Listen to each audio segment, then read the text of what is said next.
Hello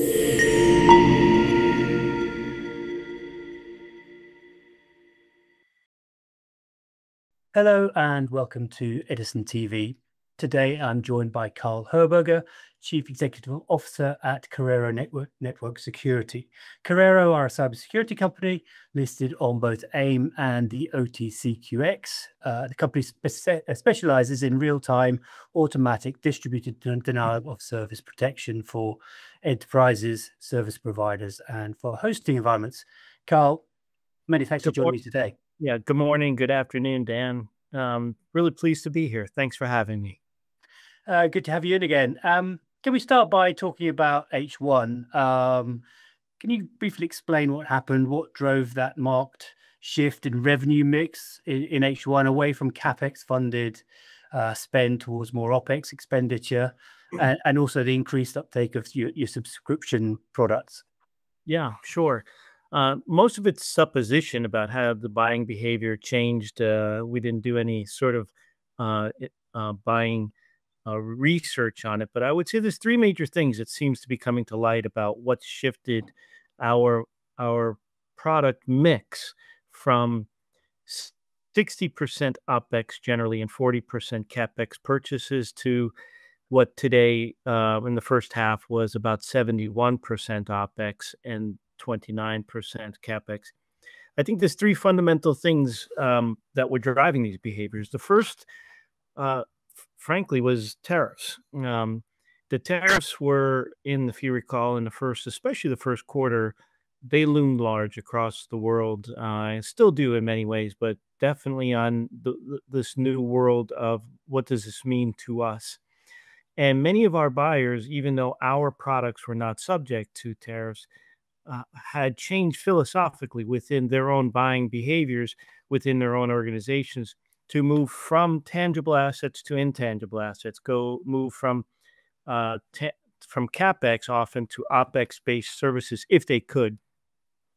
So we had numerous customers that were historical CapEx customers just philosophically change the way in which they purchased products. It's basically going from, I'm going to buy my car in cash to I don't mind buying it with a loan going forward, that kind of concept.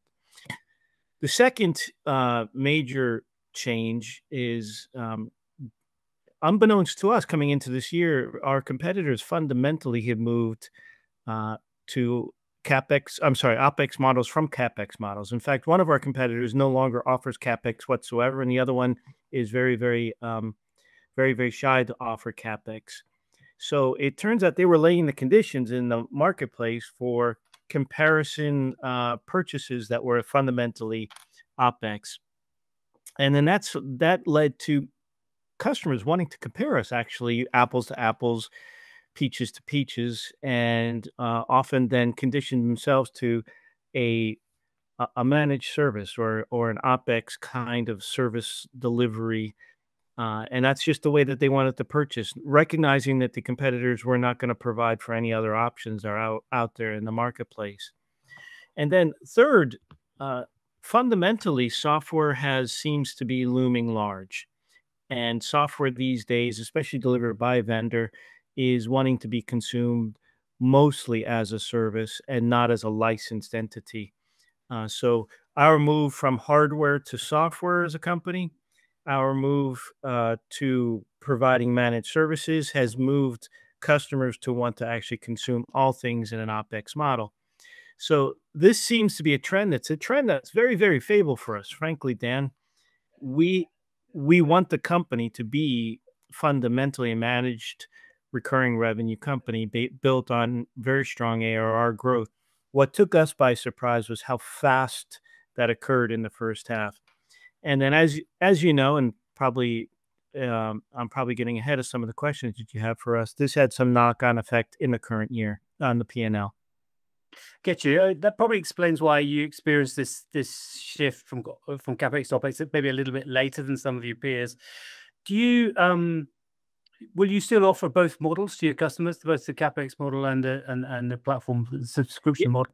We will. We believe that it's a fundamental differentiator, or it's becoming a differentiator to be able to offer for those companies that still want to and are interested in CapEx purchases, have that residual capability to do so, whereas some of our competitors now have eschewed that model entirely.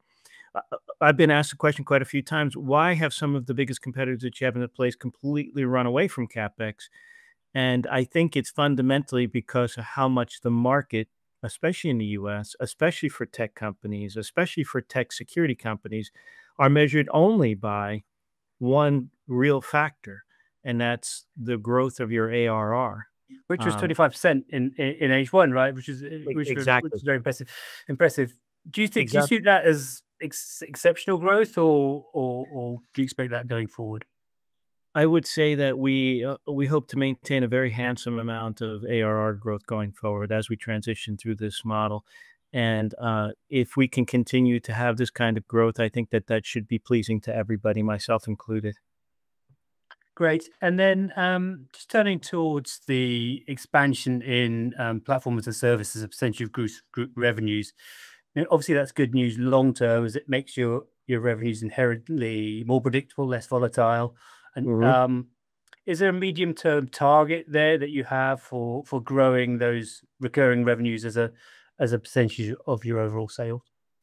Well, Dan, we reset expectations on the current year revenue, as you know, and we've already listed our growth as up to $21.6 million on annual recurring, up from 17.2.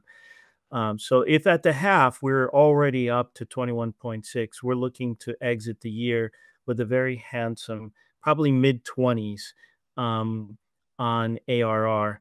And if you're familiar with our P&L from last year, we entered this year with 24.6 million in total revenue, of which about 7.5 last year was a go get number on mostly CapEx. So, in other words, with not recurring revenue. So, we may have the potential to exit into 2026, essentially having the same number we entered this year with recurring revenue. And, that would be essentially what the kind of target that we're running towards. That would be also indicative that we would continue to maintain this 70-30 mix as we move through 2025. That should provide for an incredible set of future potential for us, because that means if you take a look at our cost structure and our recurring revenue structure, that we will have far more opportunity to be able to please shareholders in 2026 and onwards.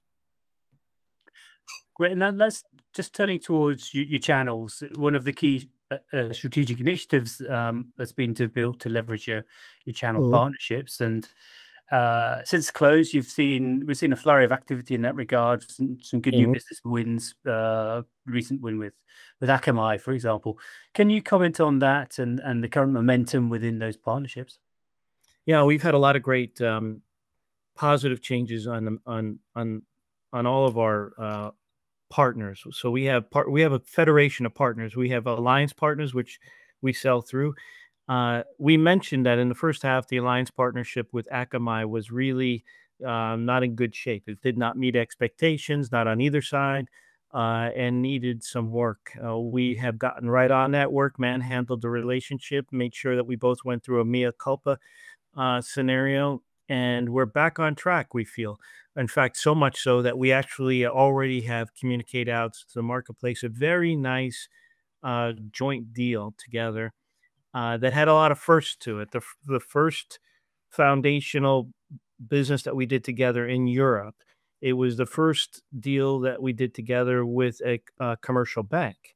And if you're familiar, commercial banks are often pack animals when it comes to buying behavior.